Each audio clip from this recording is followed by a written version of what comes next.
চাচা আসসালামু আলাইকুম, কেমন আছেন? 10 মিনিট কাম করে দেখ কেমন লাগে। চাচা আপনার ভাই কাদা কেন? হালার পর মাঠে কাম করতেছি, পায়ে কাদা থাকবো না তো শোনা থাকবো। চাচা আপনাদের এই কষ্ট আমার সহ্য হয় না, তাই আমি এবার ইলেকশন করবো, আর ইলেকশন জিতলে আপনাদের মাঠ ঘাট সব পাকা করে দিব। হালার বুত মাঠ ফাঁকা করলে মানুষের ফসল ফলাবো কই? যাই হোক চাচা, ভোটটা আমার দিয়েন। হালার পর যা দিকে ভোট তোর কি দেওয়া তুমি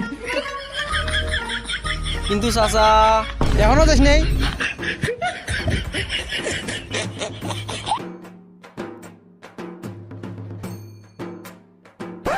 শোন, এমন করে হইব না, আমাকে অন্য পথ চিন্তা করা লাগবো। চিন্তা সব মাথায় এবো না, 2 দিন থেকে না খাওয়া। এত কম বাজেটে কাজ করবো না। আমি গেলাম। তোরা যাইস না, আমার একটা কাম করে দে। কোন কি কাম? এভাবে এক এক করে সবার কাছে যাওয়া সম্ভব না। তোরা কাল সকালে ডাকবি, একটা আলোচনা সভা করা লাগবো। আপনার লেরে বেসাল কেউ শুনবো না। যদি বিরিয়ানির ব্যবস্থা করেন তাহলে সবাই আসতে পারে। একটা আবুর বিড়ি খাওয়ার টাকা নাই আর বিরিয়ানি। আচ্ছা ঠিক আছে, সবার এক বিরিয়ানির ব্যবস্থা আছে। আচ্ছা তাহলে যা।